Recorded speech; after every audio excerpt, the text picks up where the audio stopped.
Gabi. Yeah, ang balnibong talaga ang kitang Ginoo kay privilege to ponder upon the word of God together. And I mean, at least ako excited ko permi, no? Spend time with you all. And I mean, ano pa kitang namin nga obrahon upod sa friends, no? I mean, yeah.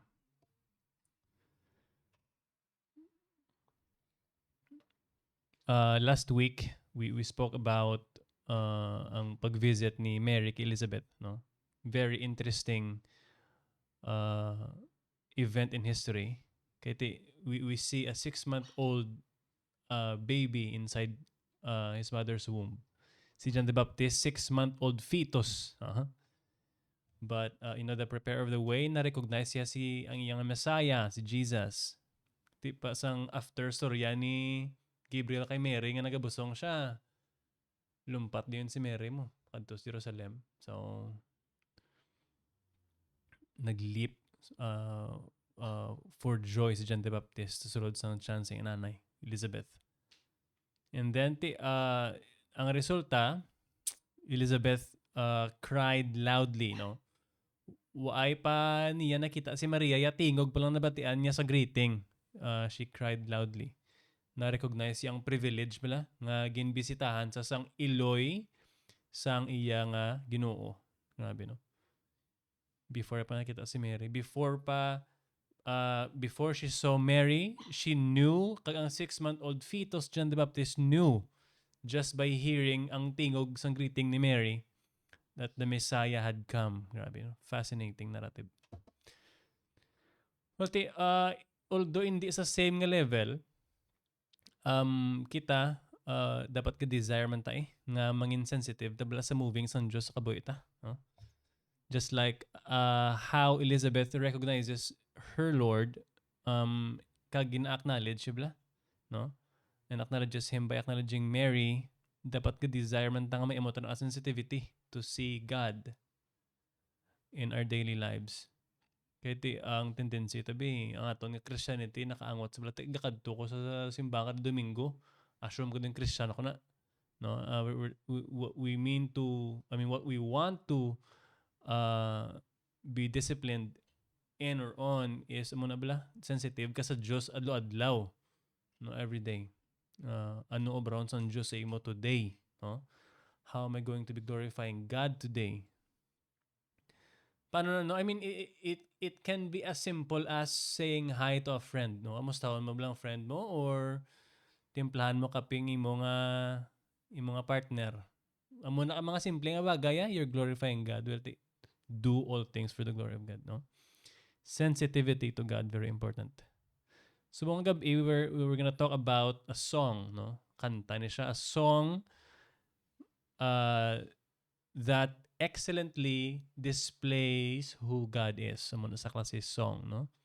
A heartfelt song halin sa isa ka humble nga young lady who is Mary, no? The mother of our Lord Jesus sa iyang humanity. Ang kanta ni Mary, panawag si The Magnificat. Okay? Well, si Luke, si Saint Luke, wala yung naging tawag ang Magnificat, pero nga nag-Magnificat na sa.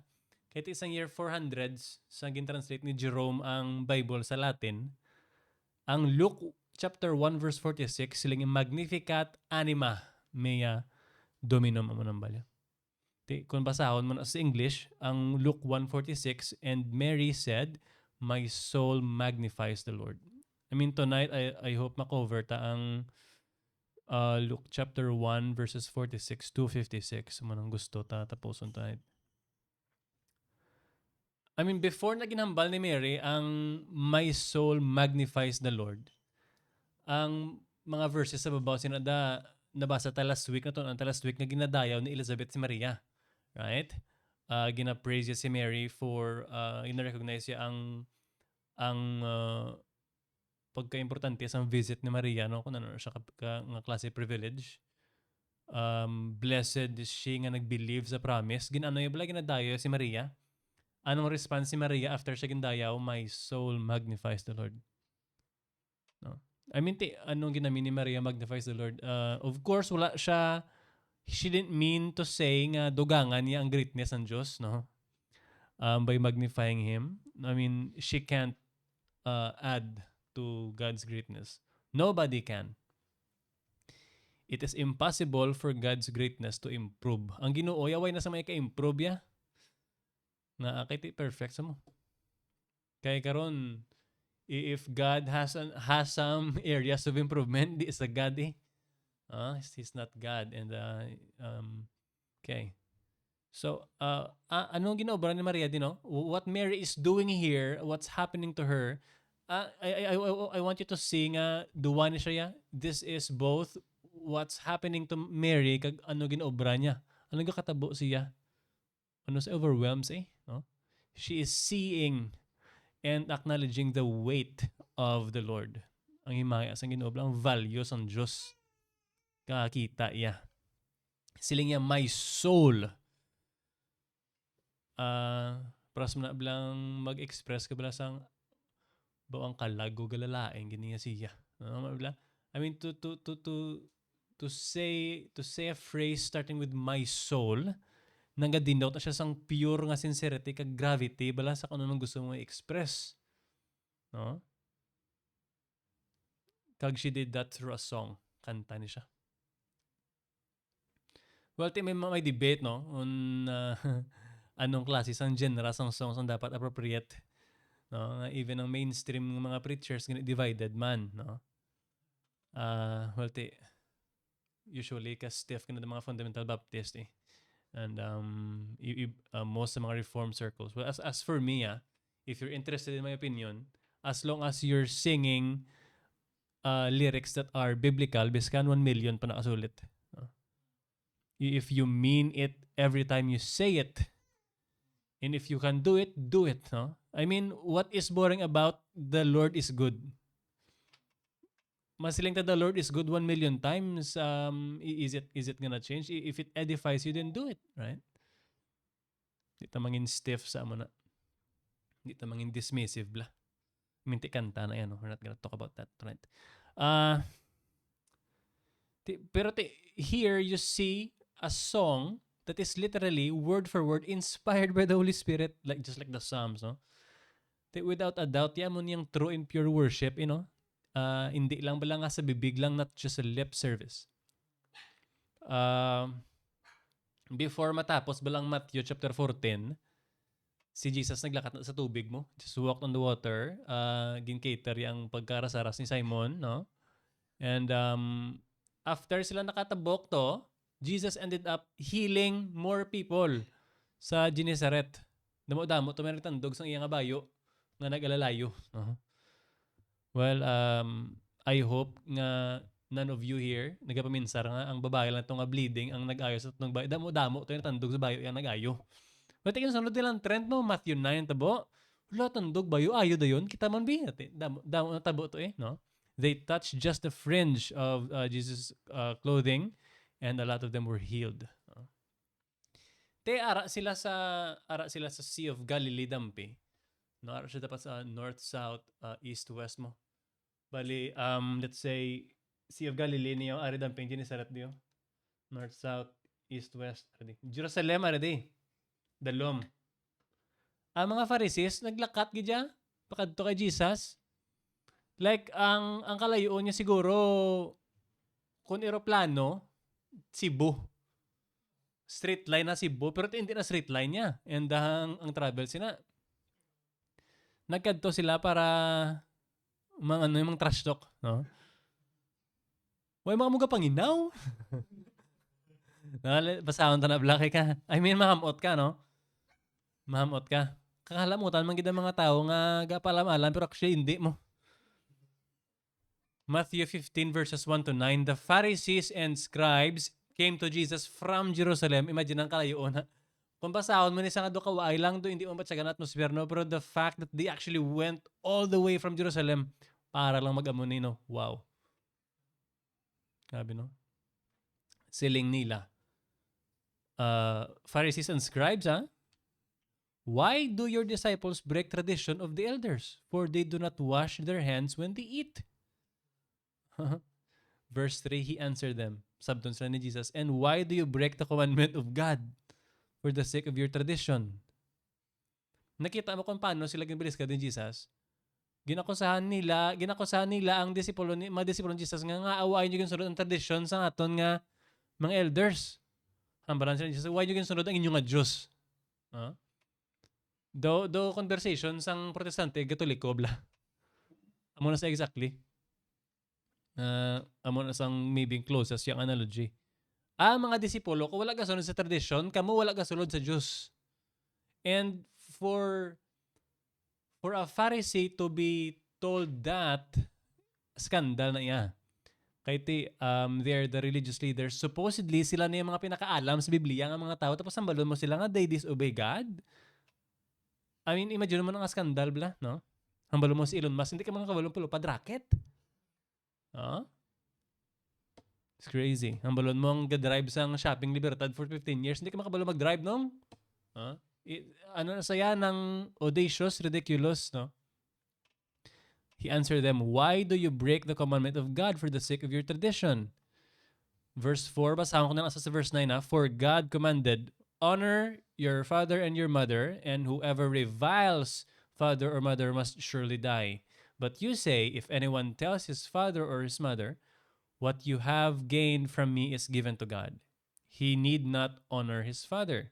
For the sake of your tradition, you have made void the word of God. Verse 7, you hypocrites. Well, did Isaiah prophesy of you when he said, this people honors me with their lips, but their heart is far from me. In vain do they worship me, teaching as doctrines the commandments of men. I mean, a quick background. Ano din ang ginamini Christ nga tradisyon? Ang bura nila, na ablang gusto nila mangin luwas sa responsibility nila sa ilang mga ginikanan nga tigulang na. So, imbes ang resources nila, ituon nila para i-help sa tigulangan, masiling na sila nga, ma, this is ang akon nga resources, ano niya? Sacrifice to God ni. Tapos ubra sila sang tradisyon nga kung amo na i-claim mo, no, hindi ka na responsible sa imo ginikanan. Maro sila, no? Mga marungges gidya. Then balance ni Christ, you hypocrites. Nga share ko ni because I want you to see a picture ang ang contrast sa ila kag sa ginahimo ni Maria bla, the way Mary sings this song with sincerity, amo ni ang wala sa mga Pharisees. Kag very strong warning sang Dios sa mga tawo nga nagasimba sa Dios nga sa bibig lang. No?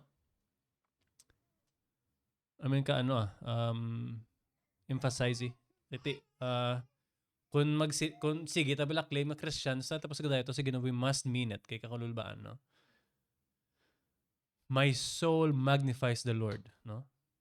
Ano na niya? There is no way that Mary could have meant that more intensely. Amo na nang pinaka-intense niya, no? And sugpo niya sa verse 47, Luke 1, my spirit rejoices in God my Savior. So, basahan ko ang verses 46 to 47. And Mary said, after ni Elizabeth dayaw sa iya, my soul magnifies the Lord, and my spirit rejoices in God my Savior. I mean, does it mean ang soul and spirit separate? Of course not. No? It's a common Hebrew style of writing, no? Using different vocabularies and meaning the same thing for the sake nga i-emphasize ang point bala. No? The soul and the spirit refers to one thing, the non-physical aspect of a person. Okay? Ang isa si Maverick person siya. Composed siya of two, no? Physical and non-physical. So, ang physical yung body, yan ang subong makita mo. Ang iyang non-physical, amo ng iyang soul or kalagya or ang mind niya. Amazing. Kung to, ano ba lang bilang yung Biblia, and then you look at the words soul, spirit, mind, will, heart. Gato mo sa tanan sa isa lang gid kabutang. The non-physical aspect of a human being or of a person. So there you go. Mary was just emphasizing nga gina-acknowledge siya ang kadakuon sang Dios sa kabuhi. And then nagakalipay siya sa iya nga basahan ko rejoices in God my Savior. My Savior. Abi ko ang balay po payo sinless nga Savior. No? Nga ani dia Savior kung sa sala, no?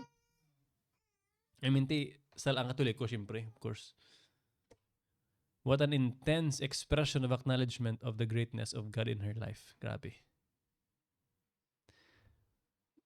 My soul magnifies the Lord, and my spirit rejoices in God, my Savior, for He has looked, verse 48 na ni, for He has looked on the humble estate of His servant. For behold, from now on, all generations will call me blessed. Bali Maria. Nga amo ni si Maria, no? Why is Mary this way? Because she sees she is now aware that God looked upon her. I mean, I don't know about you, but may mga moments sa imo Christian life yung emotional ka tama, blind overwhelmed ka because madumduman mo gulpib lang nga nakitaan ka pa sa Diyos, no? Wow. Do you know how big Philippines is, Asia is, the world is, the solar system is, the Milky Way is? Huwag ka idea, ano ka lang yan? Insignificant. No? Kita ka pa sa Diyos, no? And it's dumdumon ta gina. We must remember that because ang tendency taga-kalipatan abla entitled ta, no? And it comes in when we compare ourselves to other people that we think are non-Christians. Mayo ko ay kasimba ko ya. Kakanta pa ko sa simbahan. Kamo ya?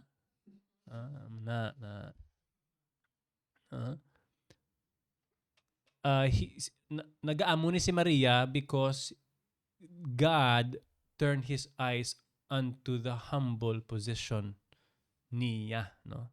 Kag ginatawag yang self-servant ya, no? For He has looked on the agi na mag-define ni Maria ang Dios, nga nagakalipay si Maria sa iya nga manluluwas. Kay tungod nakit-an sa sang Diyos, nagintulok sa sang Diyos sa iyang humble position, and now He is calling herself a servant. I mean, well, she claimed this beforehand kaysa nagsorya sila ni Gabriel, "Bay, let it be unto me according to your word." Dito pa lang sa anghel ya, si Maria, surrender na to ya. Let's G ya. Busong, let's G. Ha? So you see, grabe nga. And let me tell you something. We're talking about a young lady younger than 18 years old. Pila ka na? Gaano kay mo ya? What are we doing claiming to be Christians? My goodness. What a profound display of humility, no? And a profound display of a child of God nga gakakitaan niyang iya amay sa langit with so much clarity, no? It's almost nga dumahisa kablatan. I mean, amo man ko na nga sensitivity, Lord ba? I mean, just like I said earlier, we must desire to be sensitive, no? Sa Diyos. We must desire it. Seriously desire it. Tapos gintugang niya sa latter parts ng verse 48, for behold, from now on, all generations will call me blessed. Why? Ang word ba lang for sa verse 49, for He who is mighty has done great things for me, and holy is His name. Nga tawgon siya sang generations blessed, no? Magsiling ka generations, saying next generation and even non-Jews, no? Including us. I mean, I would call Mary blessed. Why? Because the scripture calls her blessed, basic niya. No? It doesn't mean that she has the ability to forgive sins or she has the ability to put credit sa imong ligtas points. Kaya actually, amo na sa sistema sa Roman Catholic Church. Literal nga ligtas points. Ang ligtas points nga phrase na ginlabot, tawag na siya, di ba? Pero actually, amo na sa. Ang ilagaling theological term is treasury of merits. Okay? So how does it work? Ang mga saints, may arat na sila ginabutangan sa ilang pagkamatarong, ilang ligtas points. Okay, karon na no? Ang ilang merits. Kada mag-pray ka sa mga saints ni, gakwa na to sa merits sa ginabutang sa imo, no? So, kung nahisa ka sa sudan sa tupad balay mo, so that's venial sin. So, buhin mo nga merits. So, ambot pila naman na ka Ave Maria, gano, no? Pero kung, like, adultery gid or pangawat gid, so, mortal sin, gakadula ang imo nga justification state. So, dako-dako na imo nga, damo-damo na nga pangmuyuay. So, amo na, point system bla. Of course, it's a joke, no? It's a joke. Okay. Nga tawgon sang generations bless si Maria because verse 49, for he who is mighty has done great things for me and holy is his name. No? I mean, amo na blang you can even remember ang Paul Washer, but there's no strong men or great men of God.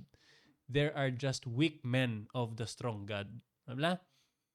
Kaya let's say for example, you see a person nga grabing paggamit siya sa Ginoo. No? I mean, do you see that person? Of course not. Kita mong Diyos yang gagamit siya. No? Amo na iya. And that is exactly what Mary said here sa verse 49 while singing. Why? Hindi kaya pagtagon nga bless siya kitungod ako na gid niya. No? Tagon ko nga bless because he who is mighty has done great things for me. Grabe no. Anong attitude yung napakita ni Maria da ginadumdum yan tanan-tanan na kaayo ni Yahweh sa iya even before this point in time. Halin pa sa una, no? Acknowledgement of God's covenant faithfulness. Nag-expressar si Maria sa kung paano ang kaluoy sang Diyos bala. Nga hindi sa random, no? Hungod, nag-reflect sang wala katapusan nga kaluoy sang Diyos aton.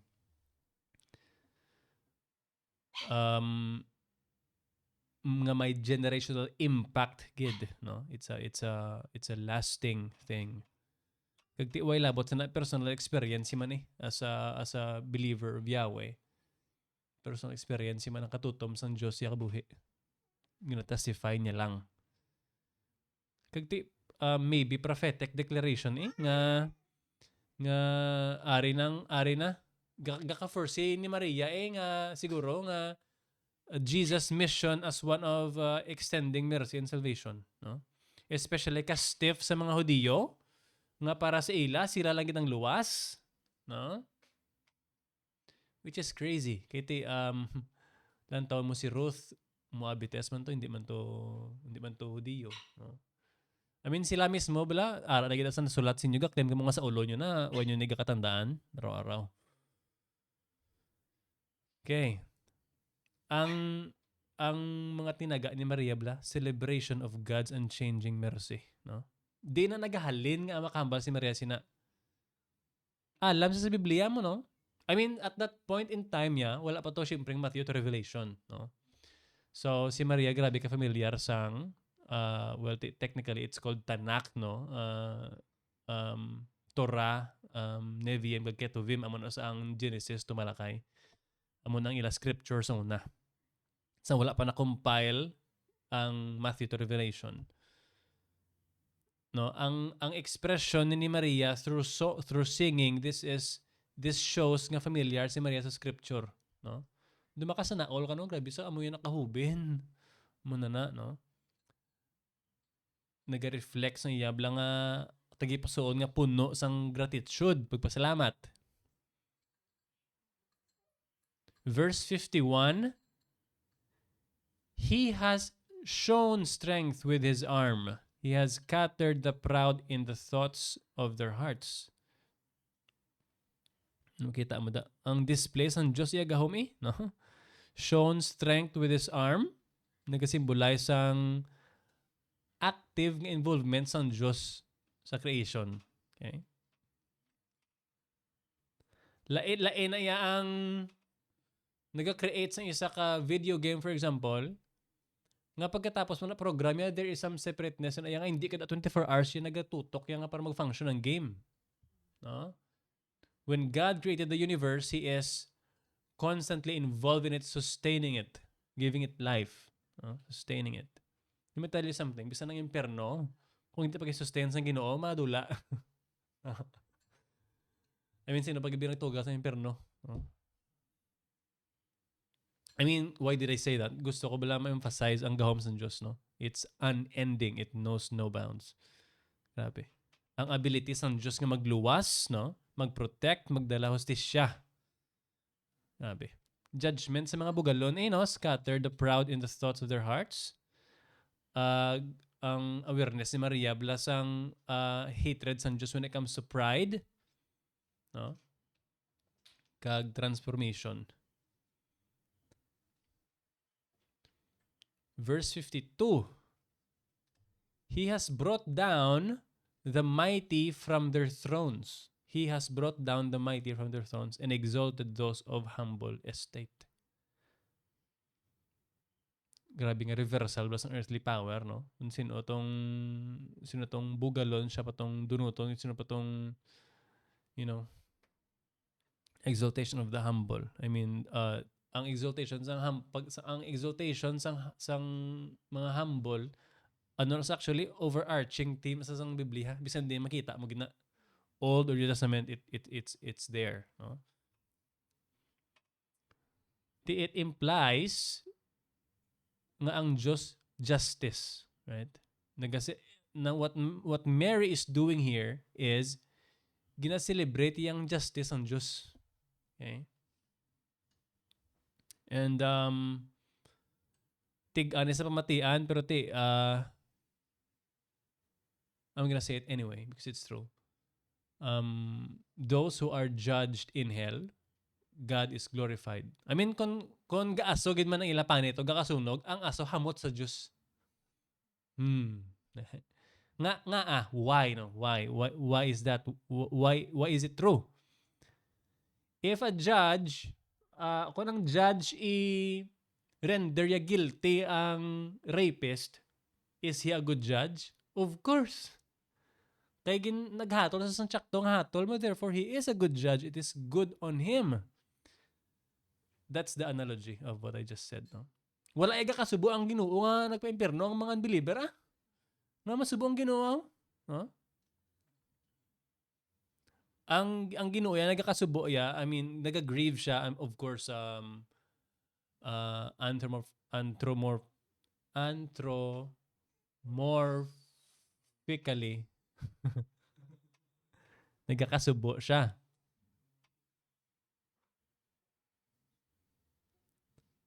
I mean, it only means nga, ano blang mga expression sa Biblia, blang nga, ang anthropomorphism, labi ang takadali.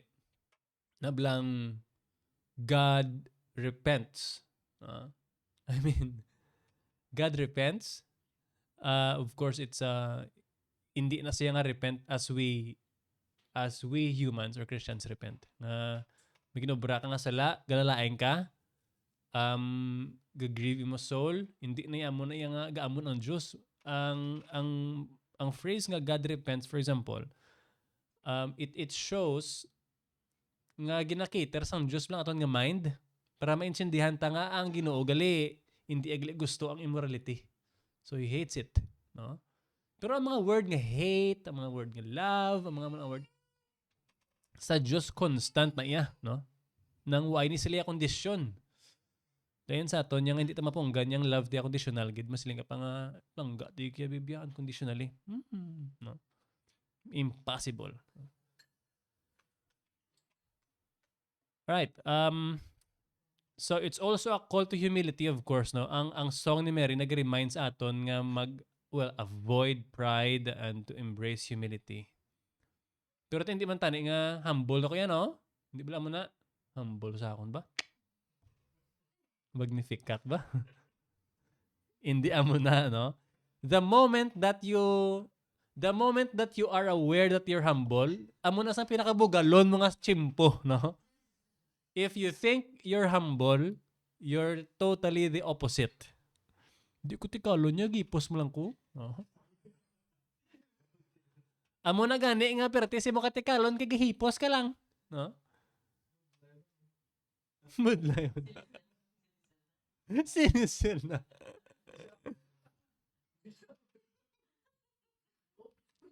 O tikalon ko gali. Flash news, breaking. Ang mga words ni Maria, it's both a reflection sa kung ano ang Diyos sa iya sa past, kag kung ano ang Diyos siya sa present, ano ang Diyos in the future. Grabe, no? Verse 53, He has filled the hungry with good things, and the rich He has sent away empty. Nga naghalin sa kay manggaranon sa atin. Verse verse 53, provision for the needy, no? Ang Ginoo yan nag-provide ya para sa ginagutom, no? Not just physically but also spiritually. Nag-reflect bala sang pagtipig sang Ginoo sa mga mapainubuson bala, sa mga ginaasi-asi bala. Even if you read the Old Testament, when the Old Testament, the Jews at the time, grabe ni sila ka stiff bala nga kung hindi ka Hudiyo tawag kung kanila ya nga ano ka mo yan, ang pagans ka mo yan, no? And kami ya chosen people kami. Like amo na bala nga theme. Pero you see that Yahweh said na biskan ba lang mga pagano, once ganyan maghibi ni sila sa akon tungod nga gin asi-asi nyo sila, pati kang pamatyon ta ka mo. No? I mean, amo na yung compassion sa Diyos sa mga oppressed. No? God has this compassion sa mga oppressed, cares sa mga oppressed. Gabi, no? Ano pag ang ginahambas sa verse 53? And rich, He has sent away empty. Grabe, ni nga challenge sa self-sufficiency. For so long, do kataway sang life ko. Duman ko si Reject ang bala sa nga, wala ginang ginong nag-abot sa akong simpigado ko ba? Tapos after a few weeks, galalain sila sa mga boss nila. Wala ko lang singin sa giran. Ha? Rebound. Na? Mary here, gina-challenge siya ang self-sufficiency. Bla? Okay ka na gali Stable galing sweldo Ari mo ay. Stable ka. I mean, but if God hates you, bayaan niya ka magbanggaranon para hindi ka naging magpalapit sa iya, no? Gaan niya ka Aston Martin.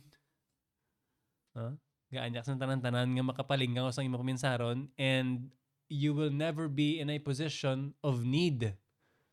And you'll never call the name of the Lord. So, I mean, so struggle ka subong, paslamati na kaya panawag ka sa Diyos. Paslamata mo na. Are you in pain? Are you struggling? Are you confused? No? Confused ka? Confused ka, Meng? Paslamatan mo na. Kaya tungod ka panawag ka sa Diyos. No? Alright. It's a warning, no? Warning na sayap nga magsalig ka bala sa material, or bis hindi material, basta aside sa Diyos, no? It's a warning. Because God will hurt His children. Real gina yan. It's real, no? I mean, why pa natabo si mo? I'm telling you now, He will.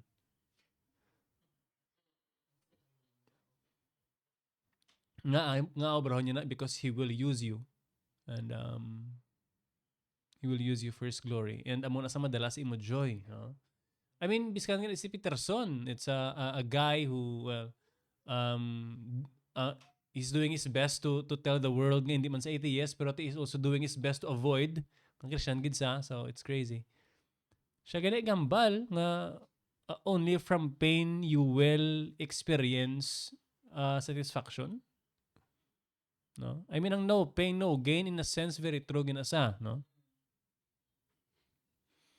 Because ang level sang kalipay mo when you've overcome something really painful is mas taas kumpara sa mga way kaagi sina. I mean, it's a basic logic, right? Gina-reinforce pagid ni Maria no? Ginhambal yan na itong ginaupos ang proud subong ang mga pag ginliwat siya pagid ang iyang piyaran yung pattern ni Maria. Ginhambal ya, He has brought down the mighty from their houses and exalted those who are humble estate. She basically repeated the same theme by using different words. He has filled the hungry with good things. Ang hungry lang ginamin sa hungry, di mga pobre gidyo mga peasants gidya, no? He has filled the hungry with good things. Ano ni nga good things, no? Total, why naman ang gitangpon? Kadto na sa Diyos. Di ka tahom, no? Di, ara ka sa rock bottom mo, good, no? Your only direction is upwards. And the rich he has sent away empty. No? Naghalin sa kay may kwarta siya. Alright. Verse 54. He has helped his servant Israel. He has helped his servant Israel in remembrance of his mercy. No? I mean, it's not until the Apostle Paul in Ephesians 2 nga and Romans 9 nga nagka-claim clearly nga ang Israel, ang true Israel is not about race. Okay? It's not about being born a Jew. Ang true Israel, it's about being elected by God before the foundation of the world. Amon asang true Israel according to Paul, Romans and Ephesians 2. So, paghambal din naman, why am I saying that? Paghambal din ni Maria nga he has helped his servant Israel. So, maybe ang ginamit ni Maria is literally the Israel as a race, maybe.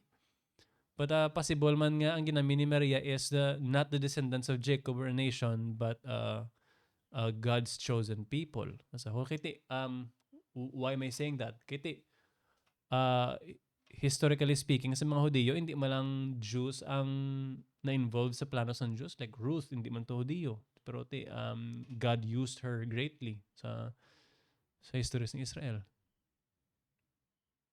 No, Mary may be pointing to a deeper meaning. No, it's about the elect of God, both from Israel and from the Gentiles. No,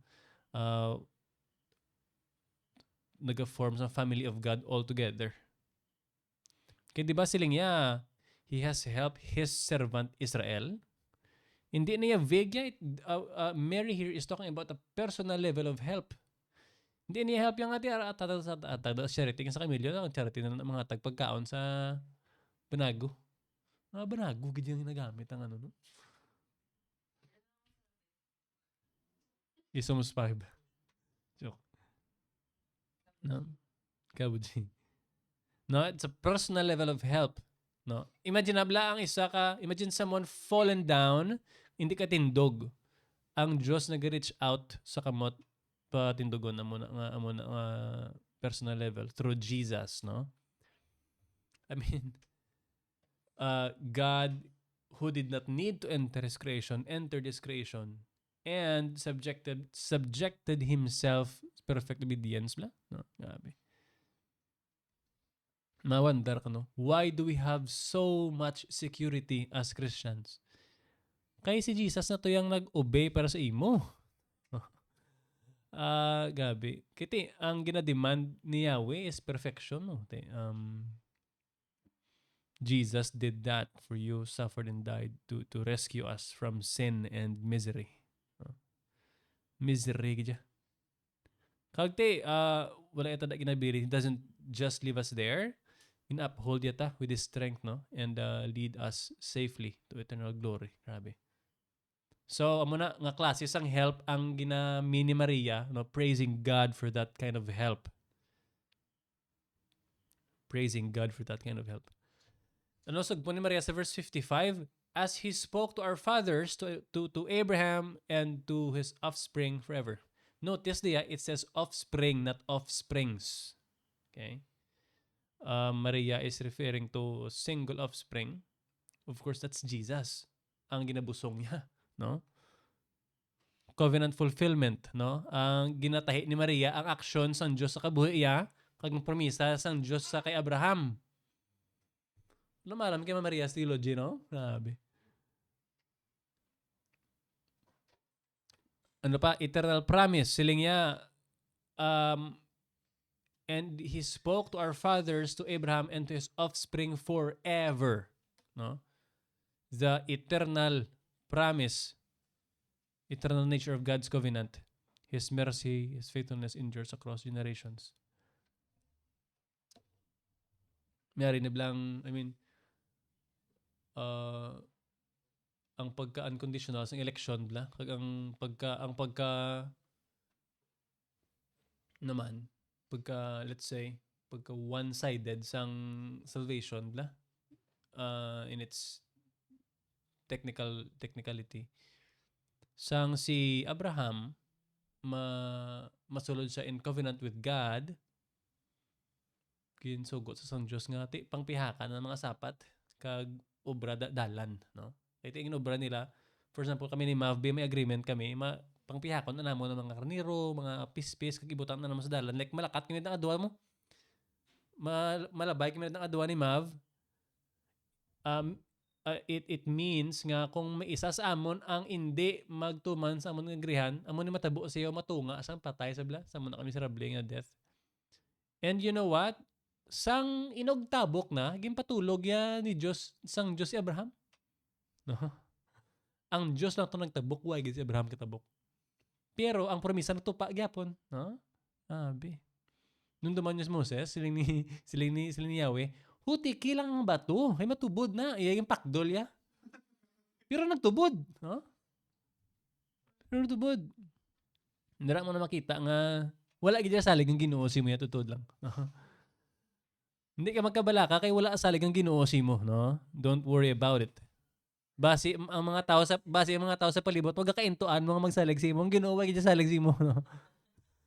Kay kung saligan niya ka, pusa gid. No? Grabe man ang personal black national reflection ni Maria, hindi lang nga ginalantaw yang iya nga kagulingon, God being faithful to her, she's also looking at this faithfulness of God in national level. Grabe, no?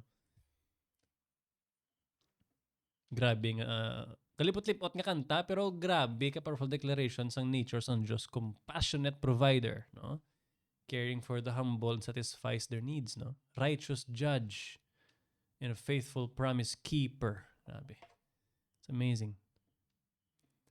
Ang kanta ni Maria naga-inspire sa aton nga magsalig pagid sa Dios no? Sa kaluoy sang Dios sa iya promisa nga waay gapalya.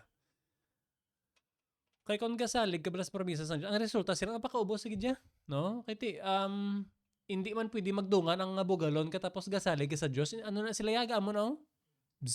No? Okay. Gratitude, reliance on Him for all our needs. Delikado ni sa kiti magsiling ka relying on God for all of your needs bala, no?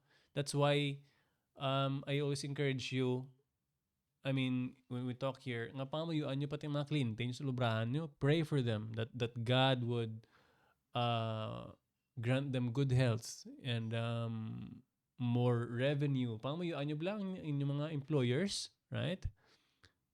Good health, magmanggaranon sila, kaya magmanggaranon sa mga garanon ka man, no?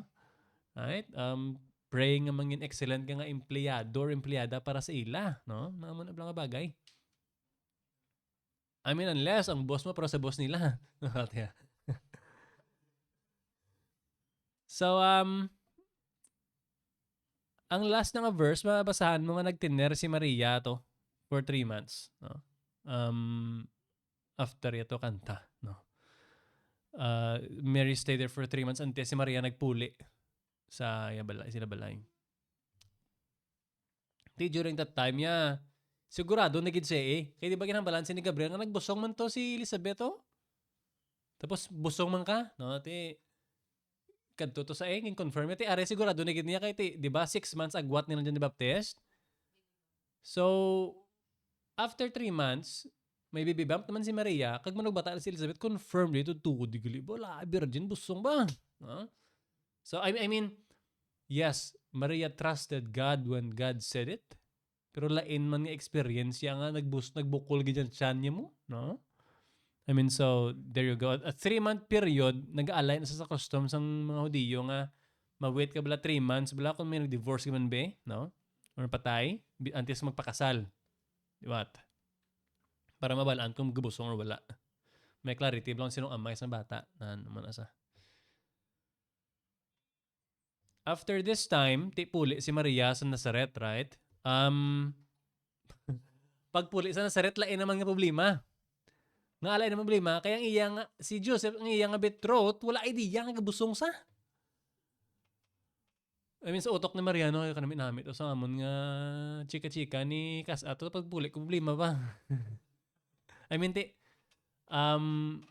sa Greek it's really not cousin in a way nga cousin ko si Makmak nga bata sang utod sang akon nga parent.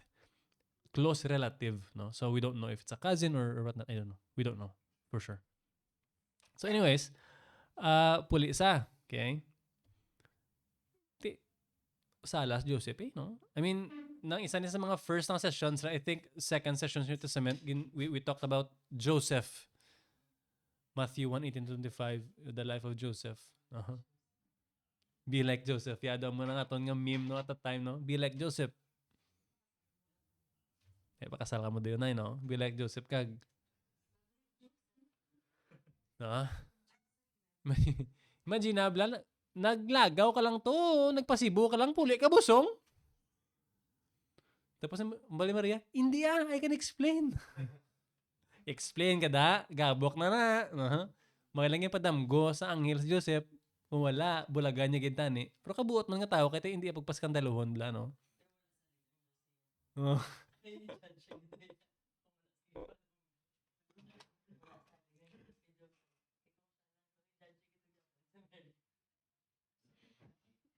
No?